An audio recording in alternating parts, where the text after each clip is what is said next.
क्यों इंडियन शादियां आज टिक नहीं रही? In recent news, Mary Kom made a deeply personal announcement. She has filed for divorce after years of marriage. Onler, who was a footballer, chose to put his career on hold so that he could raise the kids and take care of the house. और divorce rates एकदम से spike हो रहे हैं। The statistics divorce rates in India have doubled in the last 2 decades. Begusarai में police constable की नौकरी लगते ही एक महिला ने अपने पति के साथ रहने से इनकार कर दिया। आलोक मौर्य का आरोप है कि उन्होंने पढ़ा लिखा कर पत्नी को एसडीएम बनाया और अब वो उन्हें धोखा दे रही है। But is divorcing far more tougher in India than a murder? मेरी वाइफ जिसे मैं बहुत चाहता हूँ, बहुत प्यार करता हूँ, उसके हिस्से की हर खुशियाँ ले लो उसे भी, मगर वो छोटी छोटी सी बातों पर वीडियो बनाती है और कहती है कि मैं तुम्हें जिंदगी इसमें फंसा दूंगी। हार्वर्ड के 85 इयर्स तक चले रिसर्च ने भी यही बताया कि इंसान के रिलेशनशिप्स यानी कि रिश्ते ही उसकी लाइफ में नंबर 1 कंट्रीब्यूटर ऑफ हैप्पीनेस या डिप्रेशन होते हैं। आई रिपीट, 85 इयर्स की स्टडी और नंबर 1 हैप्पीनेस का प्रेडिक्टर आपके रिलेशनशिप्स है। Much more important than money या कुछ और। Good relationships keep us happier and healthier. Period. आपकी जिंदगी के रिश्ते या तो आपकी जिंदगी की दवा बनते हैं या फिर जहर। और इसीलिए अब तो हमारी आंखें खुल जानी चाहिए कि एक हेल्दी रिलेशनशिप और सोशल सपोर्ट का कितना बड़ा रोल है एक इंसान की लाइफ में। इंडिया आज हैप्पीनेस इंडेक्स में one of the unhappiest Nations है। इसमें देश जैसे पाकिस्तान और नेपाल भी हमसे आगे है। आज मेट्रो सिटीज में डाइवोर्स और सेपरेशन के रेट्स ड्रास्टिकली बढ़ रहे हैं। जैसे एडजुवा लीगल के मार्च 2025 के रिपोर्ट के हिसाब से डाइवोर्स रेट्स मुंबई, दिल्ली और बैंगलोर में ट्रिपल हो गए हैं। 30% का रेट क्रॉस कर गए हैं, विच इज वेरी कंसर्निंग, क्योंकि शहरों में 37% इंडियन पॉपुलेशन बसती है और अब ये वेस्टर्न देशों को तक डाइवोर्सेस में हरा रहे हैं। और यही सिटीज भी तो पूरे देश के लिए एक रोल मॉडल सेट करते हैं ना। सो आखिर इंडियन मैरिजेस पहले की तरह वर्क क्यों नहीं कर रहे और क्यों सिटीज में अचानक से डाइवोर्स स्पाइक देखने को मिल रहा है? सो देखो, मेरे रिसर्च और डेटा एनालिसिस में जो मैंने पाया, सबसे बड़ा फैक्टर इन डाइवोर्सेस को एकदम से जो स्पाइक कर रहा है वो है लड़कियों का फाइनेंशियल इंडिपेंडेंस और हर एरिया में एम्पावरमेंट हासिल करना। नोट, मैंने कहा सिटीज में डाइवोर्स स्पाइक की वजह, ना कि डाइवोर्सेस की ही मेन वजह। मेन वजहों के बारे में हम कुछ ही देर में बात करेंगे। बट देखो, डेटा बताता है कि शहरों में 70% डाइवोर्सेस आज इंडियन फीमेल्स ही फाइल करती हैं। क्लोज टू 65% डोमेस्टिक वायलेंस के केसेस भी फीमेल्स डाइवोर्स के वक्त ही रिपोर्ट करती हैं। जबकि पूरे इंडिया का आप एवरेज देखोगे तो वो एट बेस्ट सिर्फ 35% है। इससे यह पता चलता है कि फीमेल एम्पावरमेंट का एक्चुअल में बहुत बड़ा कंट्रीब्यूशन रहा है डाइवोर्सेस के एकदम से स्पाइक करने के पीछे। बट यहां पर ऑफ कोर्स 2 तरह के केसेस हैं। एक जो कि जेन्युइन है, जिसमें एक लड़की एक गलत, एब्यूजिव और टॉक्सिक रिलेशन से आज वॉकआउट करने के काबिल हो रही है। बेसिकली जो लड़की खुद पैसे कमाती है वो फोकट में अपना सम्मान नहीं खोएगी। लड़कियां प्यार खोज रही है आज, 2 वक्त का खाना नहीं। और इसीलिए पुराने अरेंज्ड मैरिजेस की तरह वो झेल नहीं रही। My parents have asked 4 crores dowry from my parents. You okay with this? I'm not going to pay anyone to marry me. और दूसरे किस्म के केसेस भी है जिसमें इसी एम्पावरमेंट का खुलेआम मिसयूज हो रहा है। आई मीन जैसे ये वाला केस देख लो, रिंकू बहेटी वर्सेस संदेश शारदा, जिसका रेजोल्यूशन हाल ही में दिसंबर 2024 में ही आया। इसमें रिंकू की शादी संदेश के साथ लिटरली सिर्फ 4 महीने चली और डाइवोर्स के वक्त उसने संदेश पर क्रूएल्टी, अननेचुरल ऑफेंसेस और कॉन्स्पिरेसी के केसेस लगा दिए। और आप बिलीव नहीं करोगे कितने का एलिमनी मांगा? 500 करोड़ का, सिर्फ 3 से 4 महीने की शादी के लिए। और क्यों? क्योंकि हस्बैंड एक रिच एंटरप्रेन्योर था और उसने अपनी पुरानी वाइफ को भी डाइवोर्स के वक्त 500 करोड़ दिए थे। अंत में सेटलमेंट हुआ 12 करोड़ में, लेकिन फिर भी हर कोई एग्री करेगा 4 महीने की शादी के लिए 12 करोड़ भी बहुत ही बड़ा अमाउंट है, स्पेशली तब जब बच्चे भी नहीं हुए हो।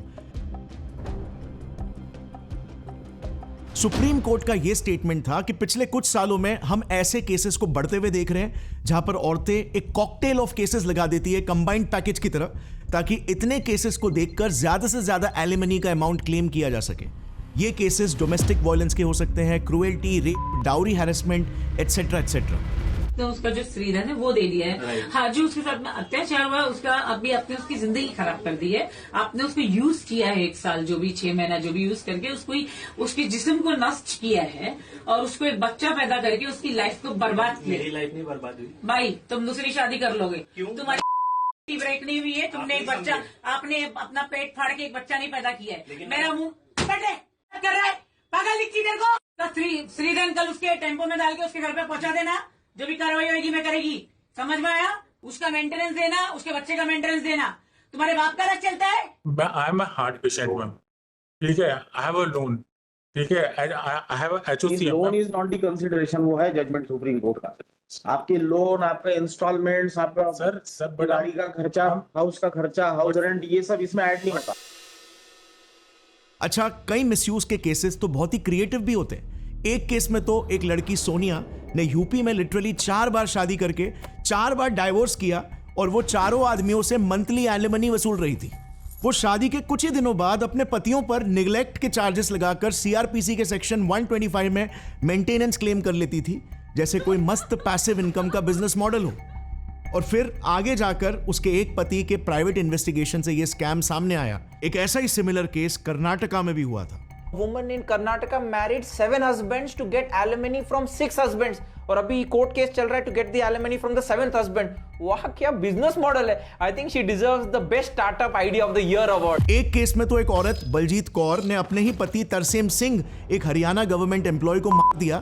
फिर उसने अपने मरे पति के पेंशन से ही अपना केस लड़ा और गुनहगार साबित भी हुई। बट 2025 में हरियाणा हाई कोर्ट ने ऐसा स्टेटमेंट दिया जिसने सभी को हिलाकर रख दिया।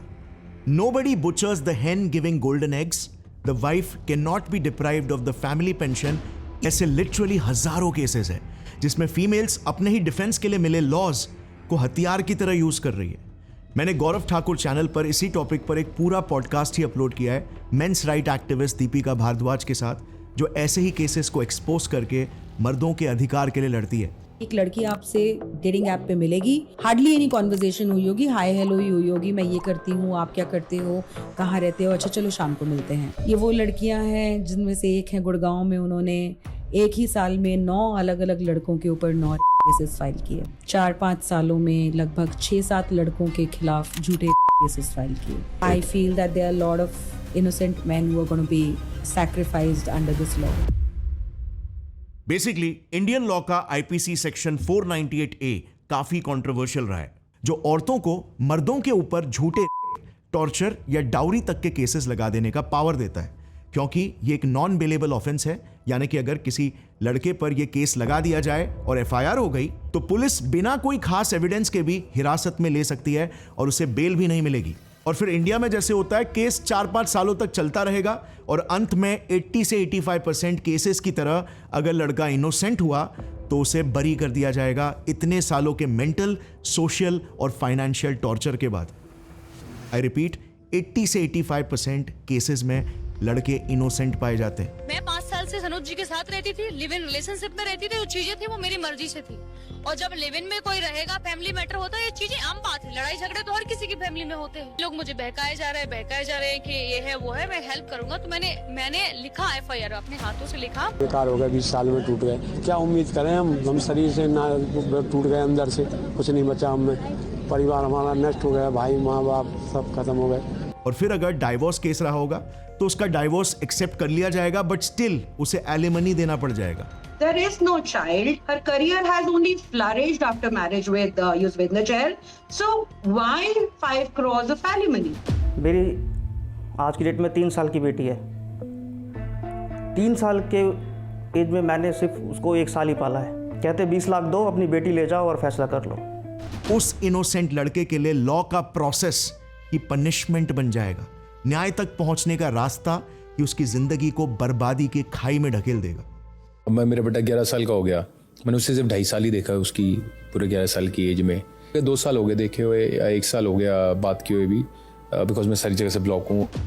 अब डेफिनेटली हर एक इंडियन, इवन मोस्ट लड़कियां तक एग्री कर रही है कि ये लॉ मिसयूज हो रहा है। मकसद था एक्चुअल विमेन एम्पावरमेंट लाने का, क्योंकि इंडिया के पेट्रियार्चल सोसाइटी में गांव देहातों में डाउरी के केसेस औरतों को बहुत पीड़ा देते थे।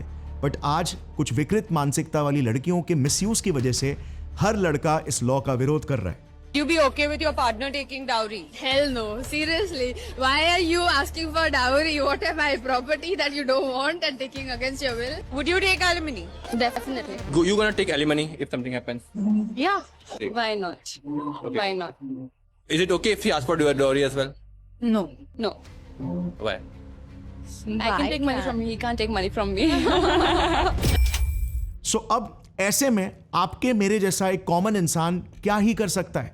वेल टेल मी, हम क्या कर सकते हैं? इन्हीं केसेस को क्लोजली ऑब्जर्व करके इनके पैटर्न्स को समझकर नॉलेज, अवेयरनेस और साइंस की मदद से खुद को ऐसे टॉक्सिक पार्टनर्स से प्रोटेक्ट कर सकते हैं जो जिंदगी बर्बाद कर देंगे। आज हम एग्जैक्टली वही पैटर्न्स, वही रेड फ्लैग्स डिस्कस करने वाले हैं।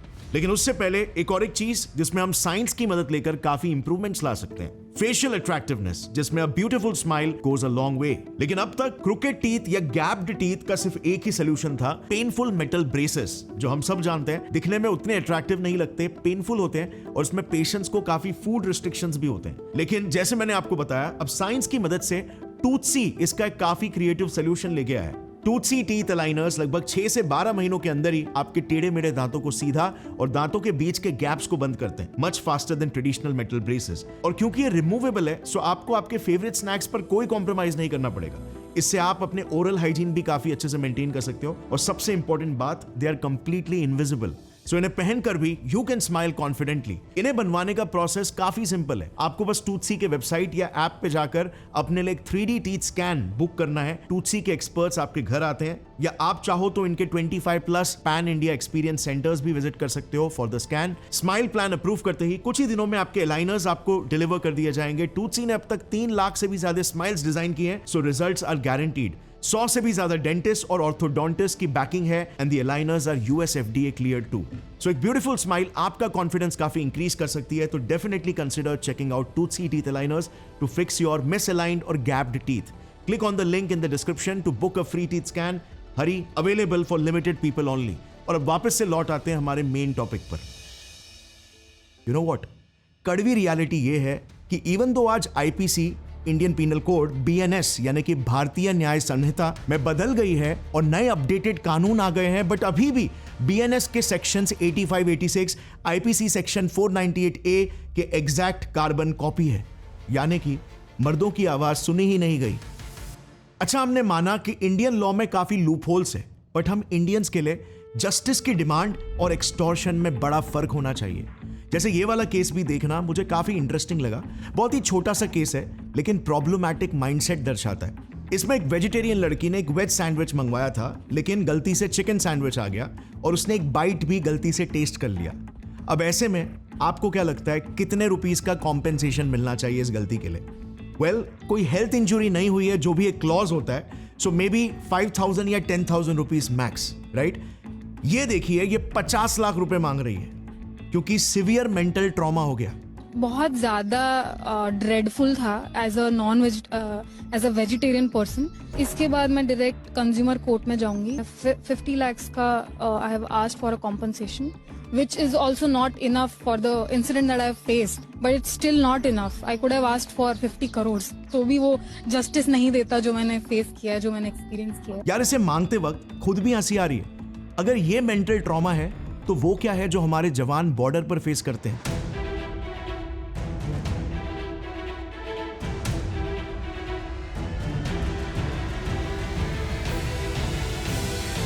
देखो, यहीं पर जस्टिस और एक्सटॉर्शन की लाइन ब्लर होने लगती है। सो विमेन एम्पावरमेंट का ये एक नेगेटिव साइड भी रहा है और लीगल लूपहोल्स इसे बस एम्पलीफाई कर रहे हैं। आई स्ट्रांगली बिलीव एम्पावरमेंट और राइट्स के साथ सेंस ऑफ रिस्पॉन्सिबिलिटी भी डेवलप होनी चाहिए। अच्छा सिविक सेंस, जैसे मोरालिटी, एथिक्स और responsibility towards our society. India इन्हीं वैल्यूज में और इवन एजुकेशन में अभी भी लैक कर रहा है। अगर अमेरिका ने स्टैच्यू ऑफ लिबर्टी बनाया, तो आई फील इंडिया में एक स्टैच्यू ऑफ रिस्पॉन्सिबिलिटी बनना चाहिए, क्योंकि too much liberty without responsibility से ही मिसयूज चालू होता है। अच्छा, एक इंटरेस्टिंग चीज ये है कि डेटा बता रहा है एक ट्रूली एजुकेशन से एम्पावर्ड लड़की विथ एथिक्स ऑफ कोर्स ज्यादा कमिटेड रहती है सही पार्टनर को, कम वायलेंस फेस करती है और उनका डाइवोर्स रेट्स भी कम होता है अनएजुकेटेड लड़कियों के मुकाबले। सो मर्दों को फीमेल एम्पावरमेंट से घबराना नहीं है। ऐसा इसीलिए क्योंकि एजुकेशन की वजह से वो मैच्योर होकर सही पार्टनर चुनती है जिसे बाद में रिग्रेट ना करे, कैलकुलेटिव हो जाती है, इंपल्सिव नहीं। अच्छा, विमेन एम्पावरमेंट का इंडिया को भी डायरेक्ट पॉजिटिव बेनिफिट हुआ है। जैसे इंडियन फीमेल 650 से 700 बिलियन डॉलर्स ऐड कर रही है इंडिया की जीडीपी में। इंडिया के ओवरऑल लिटरेसी रेट को बढ़ाकर इन्होंने 77.7% पर पहुंचा दिया। अब जरा इतिहास में ना झांक कर देखना, ऐसा आज से पहले इस स्केल पर कभी नहीं हुआ। फीमेल्स हिस्टोरिकली ही हंटर गैदरर्स के जमाने से ही मर्दों पर ही हमेशा डिपेंडेंट रही है, जो एक नेचुरल इंटरडिपेंडेंस का रिलेशन क्रिएट करता है। और अब अचानक से ऐसी स्थिति आ गई है कि ये टाइम्स ऑफ इंडिया के रिपोर्ट देखना, कुछ सेक्टर्स में तो जॉब के पहले 3 सालों में लड़कियां लड़कों से ज्यादा कमा लेती है। सो नो फाइनेंशियल डिपेंडेंस और इंक्रीजिंग फेमिनिज्म की वजह से डिक्रीजिंग इमोशनल डिपेंडेंस, और रिजल्ट एक बहुत ही इंडिविजुअलिस्टिक सेल्फ सेंटर्ड कल्चर जो आज इंडियन सिटीज में बहुत देखने को मिल रहा है। हमारा कलेक्टिविज्म का कल्चर एकदम तेजी से मैसिव शिफ्ट ले रहा है, जिससे ना हमारी सोसाइटी और ना ही लीगल सिस्टम कोप अप कर पा रहा है। बट एक चीज तो तय है कि female empowerment is here to stay, ये कहीं नहीं जाने वाले ही, और जेन्युइन वाला एम्पावरमेंट जाना भी नहीं चाहिए। लड़कों को ही इसे कंसिडर करके खुद को इवॉल्व करना पड़ेगा, जो प्रेशर आज लड़के फेस कर रहे हैं। और इसीलिए जस्ट वेट, मैं आपको एग्जैक्टली बताऊंगा हमारा माइंडसेट और एटीट्यूड इस दौर में साइंटिफिकली कैसा होना चाहिए। बट उससे पहले दूसरा बिगेस्ट रीजन डाइवोर्स स्पाइक का हमें अर्बन डाइवोर्सेस के एक 2018 के रिसर्च पेपर से पता चलता है, जो है मॉडर्न लाइफ के स्ट्रेसर्स जैसे communication gaps, mismatched expectations, work pressure और चीटिंग। और ये हमारे ब्रॉडर डेटा NFHS के रिसर्च टेबल को भी बैक करता है, क्योंकि देखो ये तीनों कैटेगरीज, अर्बनाइजेशन, बदलते ट्रेडिशंस और लाइफस्टाइल स्ट्रेसर्स, एक्चुअली में काफी रिलेटेड है एक कंबाइंड पैकेज की तरह। और इसीलिए इसी 2018 के रिसर्च पेपर ने इसे एक लीडिंग कॉज बताया। सो ये डाइवोर्स स्पाइक का कॉज टोटली कपल्स रिलेशनशिप को कैसे हैंडल करते हैं उन पर आ जाता है, उनके पार्टनरशिप के परफॉर्मेंस पर। ऐसा इसीलिए क्योंकि सिटीज में न्यूक्लियर फैमिलीज ज्यादा है लार्ज फैमिलीज की जगह पर। अब एक्सपेक्टेशंस का मिसमैच और कम्युनिकेशन गैप सारी प्रॉब्लम की जड़ है। देखो, गौतम बुद्ध ने एक बार कहा था कि expectations is the root cause of all disappointments. हम इमेजिनेशन में रियलिटी से ज्यादा सफर करते हैं, हम अनरियलिस्टिक एक्सपेक्टेशंस रखते हैं और फिर सफर करते हैं जब चीजें एक्सपेक्टेशंस को मैच नहीं करती। जैसे ये कुछ वीडियोस देखना। आपके फ्यूचर हस्बैंड की सैलरी मिनिमम कितना होना चाहिए per month? 10-15 crore, even 30 lakh is less, but इतना तो होना ही चाहिए। 10 करोड़, गाड़ी वीड़ी सब होना चाहिए उसके पास। गाड़ी कौन सा होना चाहिए? BMW, लंबा रहना चाहिए, गोरा रहना चाहिए, पैसे वाला रहना चाहिए। 50 लाख तो होना चाहिए। करोड़ का स्पेलिंग क्या है?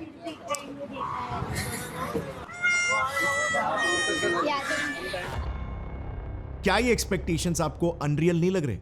वेल, आज सोशल मीडिया की वजह से ऐसे एक्सपेक्टेशंस रखना कॉमन हो चुका है। या लड़कियां 40 साल की उम्र तक शादी नहीं करेगी जब तक उन्हें ऐसा लड़का ना मिल जाए।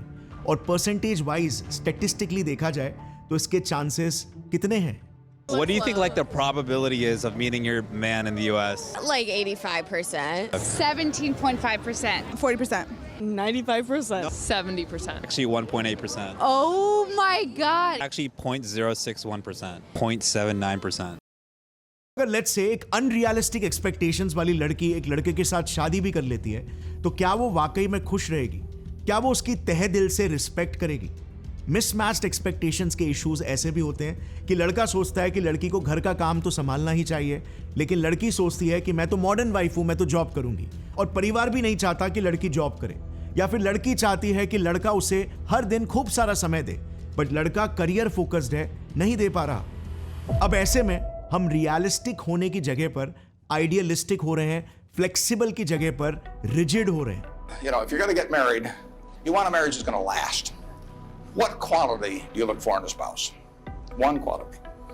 You look for low expectations. I want my partners to be on the low side on expectations coming in because I want the marriage to last. It's a financial marriage. देखो, सोशल मीडिया के flashy glamour की वजह से हम एक ऐसा ideal partner fantasise कर रहे हैं जो सिर्फ हमारी इमेजिनेशन में है, रियलिटी में नहीं। सोशल मीडिया में जो कुछ भी दिखता है वो सिर्फ और सिर्फ परफॉर्मेंस है, व्यूज और लाइक के लिए, रियलिटी नहीं। Hey Ace Family, The Ace family announced their split. Catherine even hinted at divorce in her Instagram picture. Recently, many OF models came out and exposed Austin for sliding into their DM. There were multiple occasions when Austin was exposed for cheating on Catherine, and even some of their family friends like Tana Mojo talked about it. Austin hired 4 of my friends as his nannies, and when Catherine would leave, he would sleep with all of them. यहां पर लाओ Tzu का एक coat extremely relevant है. When you let go of what and how it should be, you find peace with what is. और फिर इस आग में घी डालने का काम करता है कम्युनिकेशन गैप्स. देखो, पहले तो हम खुद को ही, अपने खुद की प्रायोरिटीज को ही, अपने खुद के ही लाइफ के पर्पस या मिशन को ही, खुद के ही इमोशंस को ही ठीक से नहीं समझ पा रहे, तो उसे ठीक से एक दूसरे ह्यूमन बीइंग के साथ कम्युनिकेट करना तो दूर की बात हो जाती है. ये एक ऐसा स्किल है जो कभी हमें नहीं सिखाया गया. इससे हम गलत पार्टनर के साथ गलत एक्सपेक्टेशन सेट करके शादी तो कर लेते हैं, मगर एक्सपेक्टेशंस मीट नहीं होने की वजह से ट्रस्ट इश्यूज होने लग जाते हैं. एक रिलेशनशिप का कोर होता है ट्रस्ट, बट ये ट्रस्ट स्ट्रांगली लिंक्ड है इमोशनल वल्नरेबिलिटी के साथ. बट इंडियन कल्चर में तो इस 2005 की इंडियन जर्नल ऑफ साइकेट्री के रिपोर्ट के हिसाब से आज मर्दों को बचपन से ही एक्सप्रेसिव बनने नहीं दिया जा रहा है. उसे कमजोरी की निशानी समझी जाती है. लड़के नहीं रोते. Are you a girl? Boys don't cry. ए, लड़के रोते नहीं है. ओ देवदास, छोड़ना है यार, लड़के ऐसे नहीं रोते. और इसीलिए तो कितने मर्द अंदर ही अंदर से दर्द और गम में घुट घुट कर कुछ ऐसा कर जाते हैं जिसे आसानी से रोका जा सकता था. अब जरा रियलिटी को एक बार मेल्स के पर्सपेक्टिव से देखते हैं. मर्दों के ऊपर प्रेशर है, सबसे पहले तो करियर और जॉब का, क्योंकि करियर है तो इज्जत है. फिर परिवार और समाज के उम्मीदों के पहाड़ का, फिर फाइनेंसेस का बोझ, और अब तो विमेन एम्पावरमेंट की वजह से डेटिंग और शादी के लिए भी कंपटीशन का बार ही हाई हो गया. और फिर इन सब के ऊपर एक तरफे कानून जो आवाज दबा देंगे, दोषी बना देंगे, ये महसूस कराएंगे कि एक मर्द की तकलीफ की कोई कीमत ही नहीं है. वो सारे स्ट्रेसेस एक साथ कंबाइंड जो एक मर्द रोज फेस करता है, वो एक्सपेक्टेशंस जिस पर उसे रोज खरा उतरना पड़ता है, जिसके वजन के तले कई निर्दोष मर्द दब जा रहे हैं प्रेशर में. किसी भी हेल्दी इंसान पर अगर कई सालों तक सस्टेन्ड स्ट्रेस पड़ेगा तो उसका ब्रेन ही चेंज होने लगेगा. ये चीज आज हमें क्लियर करनी होगी कि डिप्रेशन वीकनेस की निशानी नहीं, बल्कि एक मेडिकल कंडीशन है, एक क्राई फॉर हेल्प है. हम इन विक्टिम्स का दर्द नहीं समझ पा रहे. हमारे लिए ये सिर्फ एक सोशल मीडिया के एंगेजमेंट पोस्ट है. एक डिप्रेस्ड ब्रेन एक नॉर्मल ब्रेन से स्ट्रक्चर में ही बदल जाता है. ब्रेन के लॉजिकली सोच पाने वाले रैशनल हिस्से जैसे प्रीफ्रंटल कॉर्टेक्स का साइज, ग्रे मैटर का वॉल्यूम और न्यूरॉन्स की कनेक्टिविटी लिटरली श्रिंक होने लगती है. इसी वजह से इंसान ठीक से नहीं सोच पाता और हमें लगता है कि वो वीक है. उसे बस अंधेरे सुरंग के पार कोई उजाला नहीं नजर आ रहा होता. अब एक तरफ रैशनल हिस्से ब्रेन के श्रिंक हो रहे होते हैं, तो दूसरी तरफ इमोशनल हिस्से जैसे एमिगडाला हाइपर एक्टिव होने लगता है स्ट्रेस की वजह से. खतरा, एंजाइटी, नेगेटिव थॉट्स अब सब रियल और इंटेंस फील होने लगते हैं. 2010 की एक स्टडी ने बताया कि इमोशनल पेन का परसेप्शन एटलीस्ट डबल हो जाता है, जो एक्सट्रीम स्ट्रेस और ड्रेनिंग कॉज करता है. इसे साइक 1 कहते हैं. विक्टिम के दिमाग का हिप्पोकैम्पस, जो मेमोरी और बिग पिक्चर थिंकिंग के लिए रिस्पॉन्सिबल पार्ट है, वो भी स्ट्रेस हार्मोन कॉर्टिसोल की वजह से साइज में छोटा हो जाता है. और इसीलिए विक्टिम्स की याददाश्त कुछ लिमिटेड ही नेगेटिव इमोशनल लूप्स में बस अटक कर रह जाती है, जो उन्हें गिल्ट ट्रैप में ला देता है और हर जगह सिर्फ उन्हें होपलेसनेस ही दिखाई देता है. साथ ही दिमाग में हार्मोनल लेवल पर सेरोटोनिन, जो कि हैप्पीनेस केमिकल है, और डोपामिन दोनों ब्रेन के इंपॉर्टेंट हिस्सों में ठीक से काम नहीं करते और इसीलिए विक्टिम को कोई भी काम करने का मोटिवेशन ही खत्म होने लगता है. स्ट्रेस हार्मोन कॉर्टिसोल के लेवल्स 50 से 70% तक शूट हो जाते हैं. उसे जिंदगी टेस्टलेस और मीनिंगलेस लगने लगती है. 2020 की एक स्टडी ने देखा कि 94% एक्सट्रीमली डिप्रेस्ड लोगों ने होपलेसनेस के स्केल में बहुत ही हाई रेट किया. और फिर फाइनली जब शरीर ये सारे एबनॉर्मेलिटीज दिखा रहा होता है, तब शरीर एक स्ट्रेस केमिकल IL-6 पंप करने लगता है, जो लिटरली ब्रेन के एरियाज में सूजन यानी इन्फ्लेमेशंस कॉज करता है. At this point biological psychiatry के एक मेटा एनालिसिस रिसर्च के हिसाब से शरीर में IL-6 की मात्रा 30 से 50% बढ़ जाती है. हम इमेजिन नहीं कर सकते the kind of mental pen he would be in. दिमाग ऑलमोस्ट एबनॉर्मल बन जाता है और ये उस विक्टिम की सोच नहीं, बल्कि दर्द ने उसे ऐसा बना दिया, जिसे एस्केप करने का जब वो ठान लेता है तब शायद यही डिसीजन लेने के बाद विक्टिम रिलीव्ड फील करता है।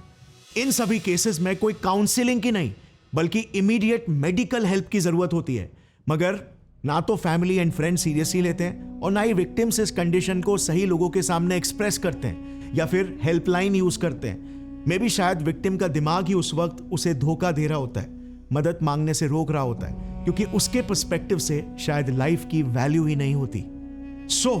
इस साइंटिफिक अंडरस्टैंडिंग से हमें डिप्रेशन की ग्रेविटी को समझना चाहिए और ऐसे सिचुएशन से खुद को प्रोटेक्ट करने का बेस्ट तरीका है अपने लाइफ के मेजर डिसीजंस को सही से लेना। फ्रेंडशिप्स, रिलेशनशिप्स और लाइफ का सबसे बड़ा डिसीजन, आई रिपीट, सबसे बड़ा डिसीजन, शादी। What's the most important decision you're going to make in your life? What do you think it is? Who you marry? The spouse. The most important decision you make in your entire life is the spouse, because the wrong one is a disaster. The right one is fantastic. देखो, India में 2016 का data बताता है कि 93% marriages arranged होते हैं और इन शादियों में पेरेंट्स द्वारा बस 1 से 6 महीनों में क्विक डिसीजन ले लिया जाता है। इस दौरान कपल्स टिपिकली बस 1 से 3 बार मिलते हैं और कई सारे नॉर्थ की शादियों में तो आपको पता ही है, घूंघट खोलने पर ही लड़की की शक्ल मालूम पड़ती है।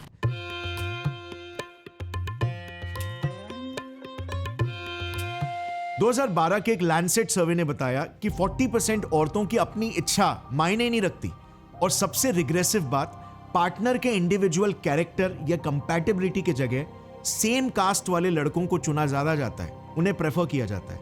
कास्ट पहले, बाकी सब बाद में, नो कंपैटिबिलिटी चेक्स। सही है, गलत है? जो भी है मेरे लिए गलत है। मतलब इंटरकास्ट नहीं करना चाहिए। इंटरकास्ट कर सकते हैं बट आई डोंट। आप कीजिएगा कि नहीं? नो, मैं नहीं कर रही। क्या कहेंगी? नहीं, हम भी नहीं। हम भी नहीं। भाग क्यों रही हैं? हम आपसे आपका शादी तो ही ना करवा रहे हैं। देखो गाइस, जैसे चेस गेम में होता है, अगर आप एंड में चेकमेट हो जाते हो तो इसका मतलब ये नहीं है कि आपका सिर्फ लास्ट मूव गलत था। इसका मतलब ये है कि आपने शुरुआत से ही अच्छी पोजीशन हासिल नहीं की थी अपने चॉइसेस से। आपके पास दाव थे बट आपने उन दावों को सोच समझकर नहीं खेला। मगर आज के कंडीशन को अगर आप देखोगे तो अब वो वक्त आ गया है कि हमें दावों को बहुत ही सोच समझकर खेलना होगा, वरना गलत लोग लीगल लूपहोल्स की वजह से आपकी अच्छाई और विश्वास का फायदा उठा सकते हैं। प्यार अंधा होता है, ये सिर्फ मूवीज तक ही सीमित है। प्यार एक्सट्रीमली सिलेक्टिव होना चाहिए, बट किन चीजों को लेकर सिलेक्टिव होना चाहिए ये हम आज जानेंगे। मैंने NCRB और NFHS के डाइवोर्सेस के लेटेस्ट डेटा को डीपली स्टडी किया और फिर इन्हें परसेंटेज वाइज कैटेगराइज किया कि इंडिया में सबसे ज्यादा परसेंटेज ऑफ डाइवोर्सेस के पीछे क्या रीजंस हैं, और रफली मुझे ये डिस्ट्रीब्यूशन मिला। नोट, ये इन जनरल इंडिया में डाइवोर्सेस क्यों हो रहे हैं उसके रीजंस है, और पहले हमने सिटीज में डाइवोर्सेस एकदम से स्पाइक क्यों हो रहे हैं उनके रीजंस के बारे में डिस्कस किया था। तो ये है सारे इंडियन डाइवोर्सेस के मेजर रीजंस, और इसीलिए इन्हें टैकल करना एक्सट्रीमली इंपॉर्टेंट है। अब इस लिस्ट में देखना, सारे के सारे केसेस में फर्स्ट स्टेप, आपका सबसे पहला और सबसे पावरफुल शील्ड ऑफ प्रोटेक्शन हमेशा एक ही होगा, जो सभी केसेस से बचने के लिए सेम है। सोच समझकर, अपना समय लेकर शादी करना, रेड फ्लैग्स को पहले ही पहचानना, ना कि बाद में पछताना। और इसीलिए चलो कुछ टॉक्सिक पार्टनर्स के ट्रेट्स और रिलेशनशिप्स के रेड फ्लैग्स को पहले जान लेते हैं। फिर मैं आपको एक ऐसा साइंटिफिक फ्रेमवर्क, एटीट्यूड और माइंडसेट बताऊंगा जो आपको टॉक्सिक लोग और स्ट्रेसफुल सिचुएशन से दूर तो रखेगा ही, बट साथ ही में आपके लाइफ में सही लोगों को भी अट्रैक्ट करेगा और आपको एक्सट्रीमली खुश, फाइनेंशियली वेल ऑफ और फुलफिल्ड बनाएगा। सो सबसे पहले तो एज अ जनरल रूल आपको एटलीस्ट 1 साल, आइडियली 2 से 3 साल लेना है एक पर्सन को अच्छे से समझने के लिए, इवन कंपैटिबिलिटी को समझने के लिए। शॉर्ट टर्म में कोई भी इंसान अपने ट्रू इंटेंशंस और वैल्यूज को इजीली हाइड कर सकता है, बट लॉन्ग टर्म में ये पॉसिबल नहीं है। इंगेजमेंट के दौरान और शादी के पहले तक मेरी पत्नी बहुत ज्यादा बोलती नहीं थी फोन पर जब बात होती थी हमारी, और काफी सोच समझ के जवाब देती थी। मैं हमेशा सोचता था कि ये तो एक समझदारी का सूचक है, एक विजडम का मार्क है, बट सच्चाई ये है कि जो मेरी पत्नी ने मुझे खुद बताया कि उनकी भाभियां, माँ इत्यादि लोगों ने इसे समझाया कि शादी के पहले कम बात करो, नहीं तो शादी टूटने के चांसेस होते हैं। अब इस बात को ध्यान से सुनना, जैसे DNA एक जीव का कोर होता है, उसका ब्लूप्रिंट होता है, वैसे ही वैल्यूज एक इंसान का कोर होते हैं, उनके माइंडसेट का ब्लूप्रिंट। यही वैल्यूज मिलकर उस इंसान का कैरेक्टर बनाते हैं, और आपको हमेशा सारा क्लटर हटाकर उनके नकाब मुखौटों के पार झांककर हमेशा उनके कोर वैल्यूज पर फोकस करना चाहिए। वहीं से ही सबसे स्ट्रॉन्ग कंपैटिबिलिटी आएगी। क्या वो ऑनेस्ट है, क्या वो मॉरल है, क्या उनमें इंटेग्रिटी है, उन्हें क्या ड्राइव करता है, सिर्फ खुद की भलाई या सबकी भलाई, क्या वो दूसरों के दर्द और दुख को फील कर सकते हैं, एम्पैथाइज कर सकते हैं। और इन वैल्यूज के बारे में आपको उनके शब्दों से नहीं बल्कि उनके बिहेवियर और लाइफ चॉइसेस से पता करना है। Very important, action speak louder than words. I know ये इतना ईजी नहीं है, बट कम ऑन, ये आपके लाइफ का सबसे बड़ा डिसीजन होने वाला है। यहां पर लिटरली आपको ऑब्सेस करना पड़ेगा। हमने जिंदगी भर पढ़ाई की, शिक्षा हासिल की, किस लिए? इसीलिए क्या कि जिंदगी के सबसे बड़े डिसीजंस बिना ज्यादा सोचे समझे ले ले, या फिर दोस्त परिवार या समाज के प्रेशर में आके ले ले। आपके वैल्यूज के साथ आपके पार्टनर की क्या कंपैटिबिलिटी है, ये सिर्फ और सिर्फ आप ही समझ सकते हो। क्योंकि अगर वैल्यूज सेम है तो इंटरेस्ट, विचार, दुनिया देखने का नजरिया, सब कुछ ऑटोमेटिकली फॉल इनटू प्लेस कर जाएगा और बॉन्डिंग और ट्रस्ट नेचुरली स्ट्रांग रहेगी। अब सबसे पहला रेड फ्लैग एक पोटेंशियली टॉक्सिक रिलेशन का है, बहुत ज्यादा मटीरियली या फाइनेंशियली फोकस्ड पार्टनर। देखो, साइकोलॉजी के हिसाब से जो इंसान आपसे एज अ पर्सन शादी करना चाहता है, उसका माइंडसेट और उसका बिहेवियर उनसे जो आपके पैसों या प्रॉपर्टी से शादी करना चाहता है से बहुत अलग होगा। आपको over a period of time ये समझ आ जाएगा कि क्या वो इमोशनल इन्वेस्टमेंट रिलेशनशिप में दोनों तरफ से है या सिर्फ एक तरफा है। मैंने लड़कियों के अट्रैक्शन साइकोलॉजी वाले वीडियो में ऑलरेडी साइंस एक्सप्लेन किया है कि लड़कियों को लड़के से प्यार होने में समय लगता है, बट अक्सर उनका प्यार ज्यादा डीप होता है। सो क्या वो तुम्हें अपने डीप इमोशंस को लेकर ट्रस्ट करती है, ओपन अप होती है, अपना ऑनेस्ट वल्नरेबल साइड दिखाती है? क्या वो एक्टिवली तुम्हारे साथ टाइम स्पेंड करना चाहती है? क्या वो झगड़ों में फ्लेक्सिबल है या फिर डोमिनेटिंग है? So you have to be sure she actually loves you and respects you, not your money. आपको ट्रॉफी वाइफ नहीं चाहिए। अच्छा, लड़कों के लिए प्यार से ज्यादा रिस्पेक्ट मिलना इंपॉर्टेंट होना चाहिए, बिकॉज साइकोलॉजी के हिसाब से विमेन का लव हाइपरगैमस होता है, यानी कि वो लड़के को for any of his qualities अगर रिस्पेक्ट नहीं कर सकती तो प्यार भी नहीं कर सकती। सेकेंड रेड फ्लैग, अगर लड़की बहुत ही ज्यादा एग्रेसिव है, स्टबर्न है, वेरी डोमिनेटिंग है, उसकी हिस्ट्री रही है वो कॉन्फ्लिक्ट को सॉल्व नहीं करती बल्कि बढ़ाती है, मे बी इवन धमकियां देती है या इवन पास्ट में लीगल केसेस में भी इन्वॉल्व हो चुकी है। ड्रम याद है? याद है, ड्रम याद है, बिल्कुल ड्रम याद है। तो एग्रेशन को और कॉन्फ्लिक्ट को सही तरीके से हैंडल या मैनेज नहीं कर पाना is a big red flag, क्योंकि रिलेशनशिप को भी लड़के के लिए मेंटली टैक्सिंग बना ही देगा, पर एस्केलेट होने पर डाइवोर्स या सेपरेशन लाइकली है। कपल्स आपस में कॉन्फ्लिक्ट से कैसे डील करते हैं ये रिश्ते की लंबाई को डिसाइड करता है। थर्ड रेड फ्लैग, चीजें छुपाना, झूठ बोलना, non transparent, non open, dishonest behaviour. देखो, जब लड़की आपसे सच में प्यार करती होगी, she would care far more about the relationship than you. This is nature. वो आपके साथ सारे सीक्रेट शेयर करेगी क्योंकि ट्रस्ट हाई होगा और रिलेशनशिप के स्टेक्स हाई होंगे। She can not afford to lose you, but if you constantly catch her lying, this is a big red flag. ये मैनिपुलेशन की निशानी है और आगे जाकर आपकी लाइफ गारंटीड एक टॉक्सिक मेस बन जाएगी। फोर्थ रेड फ्लैग, आपके पोटेंशियल पार्टनर का खुद का कोई से नहीं रहता, वो मोस्टली अपने परिवार वालों की ही सुनती है, मे बी मॉम, डैड या सिस्टर। शी और he doesn't have their own say in anything. Big red flag, because उनके डिसीजंस उनके नहीं किसी और के होंगे और वो एनी टाइम पर्सनल मैटर्स में ज्यादा इन्वॉल्व होने लग जाएंगे। बेसिकली उसे कठपुतली की तरह कंट्रोल करना ईजी हो जाएगा और यहाँ पर आपके लाइफ की तारे कट जाएगी। डिवोर्स में चिल्लड़ मिल रहे हैं तुम्हें Tara. You should get what you deserve. Come back to me with a new offer, Adil, or see me in court. मेरा घर बर्बाद करने का कारण मेरी सास है, उसकी बेटी है। फिफ्थ रेड फ्लैग, लड़की या उसके फैमिली की हिस्ट्री सही नहीं है, उनका रेप्यूटेशन क्वेश्चनेबल और कंट्रोवर्शियल है, मे बी झगड़े या डिस्प्यूट से भरा हुआ या वर्स क्रिमिनल रिकॉर्ड। किसी की हिस्ट्री उनके फ्यूचर के बारे में बहुत कुछ बता सकती है और आपको हर हाल में इस पर ऑब्सेस करना ही है। सिक्स्थ रेड फ्लैग, अगर लड़की प्रॉपर्टी या वेल्थ को लेकर एक प्री नुप्शियल एग्रीमेंट साइन करने के लिए तैयार ही नहीं है, बेसिकली एक एग्रीमेंट कि अगर डाइवोर्स हो तो उनका प्रॉपर्टी या वेल्थ में लिमिटेड ही हिस्सा होगा। अगर कोई लड़की आपसे शादी कर रही है तो यूजुअली वो एक फेयर एग्रीमेंट को एग्री करेगी क्योंकि प्रॉपर्टी उसके लिए सेकेंडरी है। और इससे एक और एक बेनिफिट होगा क्योंकि इंडियन लॉ IPC 498A या फिर BNS 8586 काफी एम्बिगुअस है। आपके पर्टिकुलर केस में अब क्लैरिटी भी सेट हो जाएगी। और फाइनली सेवेंथ रेड फ्लैग, वो बस निकिता नहीं होनी चाहिए। Just kidding. बट लड़कों के लिए एक स्पेशल नोट, हो सके तो अपने सोशल वैल्यू से थोड़ी कम या इक्वल लड़की प्रेफर करो ओवर खुद के सोशल वैल्यू से बहुत ही हाई लड़की, because of women's hypergamous nature. Conflicts बाद में बढ़ सकते हैं और ज्यादा चांस है कि लड़की अपने आप को मैस्कुलिन पोजीशन पर देखने लगे। सो ये थे कुछ मेजर रेड फ्लैग्स।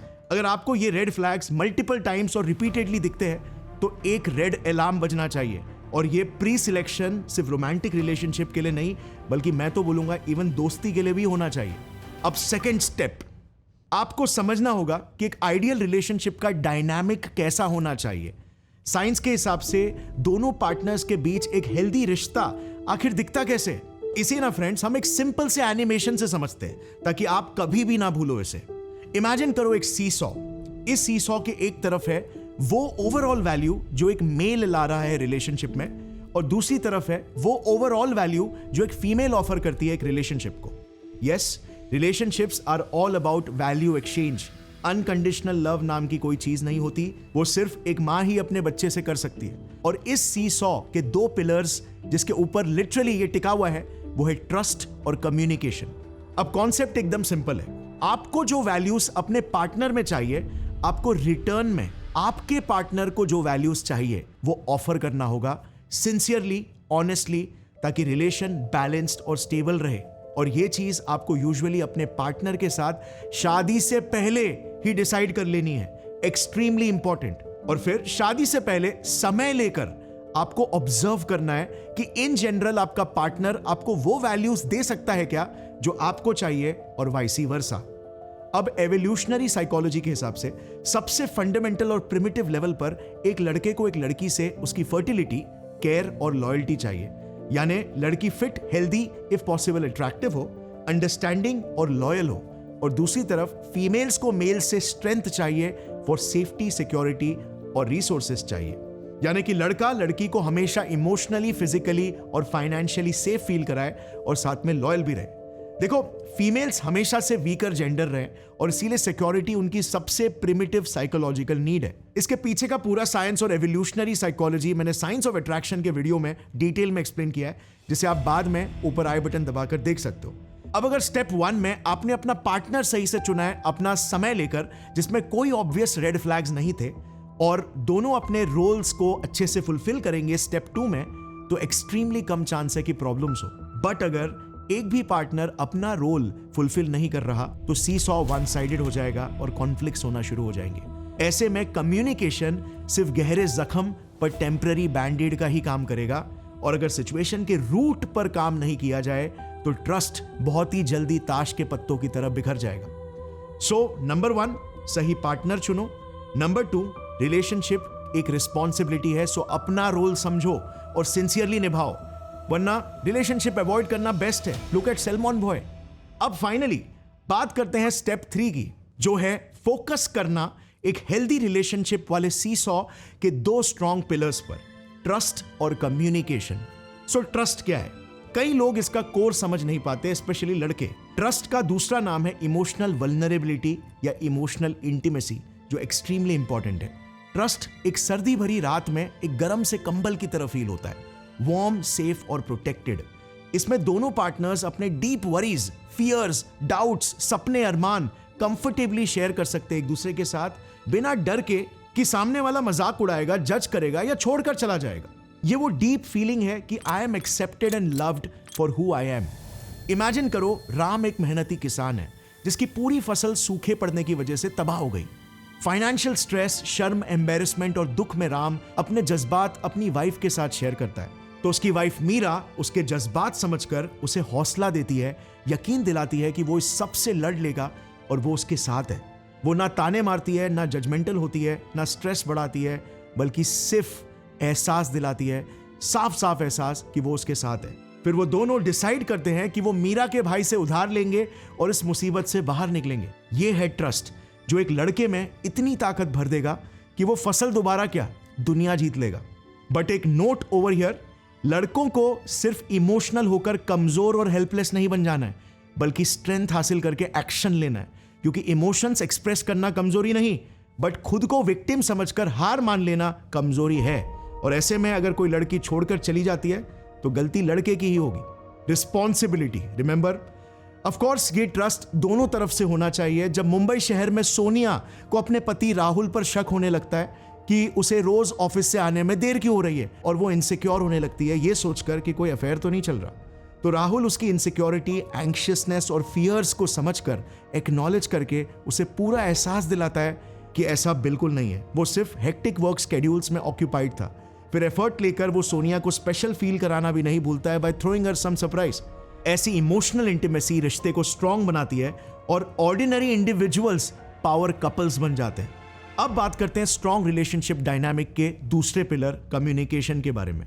कम्युनिकेशन एक फोन कॉल की तरह होता है। दोनों पार्टनर्स बात करते हैं, दोनों सुनते हैं और कोई भी कॉल को हैंग अप नहीं करता। और कपल्स के बीच कॉन्फ्लिक्ट्स का सलूशन भी ऐसे ही निकलता है, बात करने से ही बात बनती है। दिल्ली में अर्जुन नेहा के साथ अपनी एनिवर्सरी भूल जाता है एक डेडलाइन के सिलसिले में। अब नेहा को ऑफ कोर्स बुरा लगता है, बट साइलेंट ट्रीटमेंट देने की जगह पर वो अर्जुन से ऑनेस्टली एक्सप्रेस करती है, I feel ignored. Arjun apologize करता है, अपना साइड बताता है, दोनों थोड़ा आर्ग्यू करते हैं, बट बात करने से बात बन जाती है और दोनों वीकेंड के लिए एक स्पेशल डेट अरेंज कर लेते हैं। कम्युनिकेशन कैंसर को बढ़ने से बहुत पहले ही रोक लेता है। बॉटल्ड अप इमोशंस हमेशा रिश्ते खा जाते हैं। सो अब एक बार सारे ऑफिशियल रिकॉर्ड्स को सामने रखते हैं। नंबर 1, सारे मेजर रीजंस ऑफ डाइवोर्सेस को। नंबर 2, सारे मेजर रीजंस सिटीज में डाइवोर्सेस क्यों शूट अप हो रहे हैं, इस टेबल को। अब इनमें कॉमनैलिटीज निकालोगे ना तो यही समझ आएगा कि हमने जो 3 स्टेप प्रोसेस डेवलप किया उसे यूज करके आप बहुत ही स्ट्रांगली बैड मैरिजेस को प्रिवेंट कर सकते हो और टॉक्सिक पार्टनर से खुद को प्रोटेक्ट कर सकते हो। देखो, इंडियन लॉज बहुत ही वन साइडेड जरूर है, लेकिन ये कब चेंज होंगे ये हमारे हाथों में नहीं है। अपनी कमजोरी को समझकर उसे इंप्रूव करना हमारे हाथों में। मर्दों की कमजोरी साइकोलॉजिकली यही है कि हम ज्यादा विजुअल होते हैं और बाहरी लुक्स पर ज्यादा फोकस करते हैं, अंदरूनी कैरेक्टर जानने में कमी रह जाती है। बट अगर आप इन्हीं स्टेप्स को सही से फॉलो करोगे तो 80 से 85% चांस है कि आपकी शादी सक्सेसफुल और खुशहाल रहेगी और 40% डिप्रेशन के केसेस को आप हाथों हाथ अवॉइड कर सकते हो। So now what about total protection? बाकी के डिप्रेशन के केसेस को कैसे बीट करें और अपनी लाइफ में खुशी को भी कैसे मैक्सिमाइज करें? तो इसका ना एक सबसे सिंपल साइंटिफिक न्यूरोसाइकोलॉजिकल सॉल्यूशन है। देखो, साइंटिफिक रिसर्चर्स ने ये तो प्रूव कर लिया है कि ह्यूमन रिलेशंस हमारे हैप्पीनेस के नंबर 1 कंट्रीब्यूटर होते हैं। बट पता है अ वेरी क्लोज नंबर 2 क्या है? वेल, लाइफ में एक मीनिंगफुल पर्पस या मकसद होना। ना पैसा, ना शोहरत, ना कुछ और, मीनिंगफुल पर्पस। कभी सोचा है लोग जैसे इलॉन मस्क या अंबानी या कोई फेमस सेलिब्रिटी इतने पैसे और शोहरत कमाने के बाद भी क्यों काम करते हैं? क्योंकि वो उनके लाइफ को मीनिंगफुल बनाता है, उन्हें वो खुशी देता है जो पैसा और फेम भी खरीद नहीं सकते। इलॉन मस्क को इंसानों को मार्स तक पहुंचाने में मीनिंग दिखता है तो अंबानी को घर घर तक इंटरनेट पहुंचाने में। आई स्ट्रांगली फील अपने जिंदगी के वजूद की तलाश एक इंसान का सबसे पहला और सबसे इंपॉर्टेंट गोल होना चाहिए, क्योंकि अच्छे रिश्ते भी तभी बनेंगे जब आप खुद उनकी तलाश में नहीं भटक रहे। सिंपल भाषा में अगर बताऊं तो जब आप अपने आप पर फोकस करते हो तो सबसे पहले नंबर 1, शादी या रिलेशनशिप की आपको कोई जल्दी नहीं रहती, जिससे आप आराम से सोच समझकर सही इंसान से पूरी निश्चिंतता के साथ ही कदम उठाओगे। याद रहे, a man obsessed with his purpose is dangerous because nothing can move him except his own vision.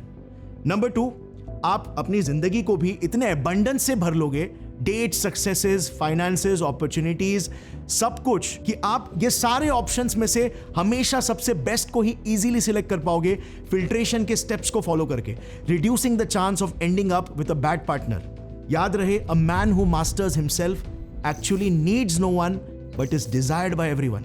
और थर्ड रीजन, आप इन जनरल खुश रहोगे, क्योंकि साइंस भी तो यही कहता है, this is the best thing you can do for your happiness. देखो गाइस, एक पार्टनर आपकी लाइफ को कॉम्प्लीमेंट करना चाहिए, कंप्लीट नहीं।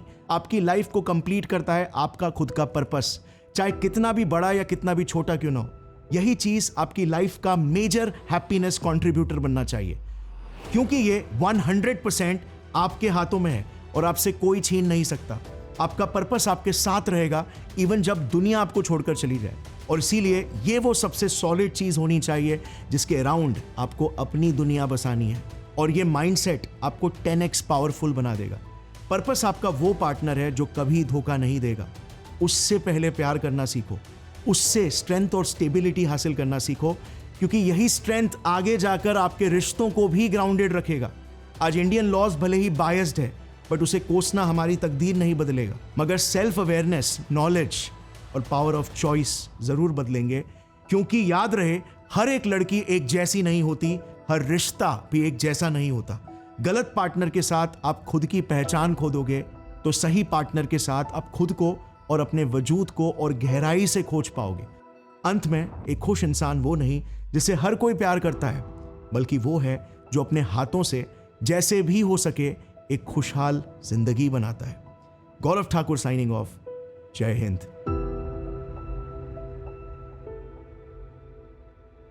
और हाँ फ्रेंड्स, जाने से पहले अगर आपको क्रुकेट टीथ या गैप्ड टीथ को फिक्स करना है तो टूथसी टीथ अलाइनर्स को चेकआउट करना मत भूलना। Click on the link in the description to book a free teeth scan. Hurry, available for limited people only.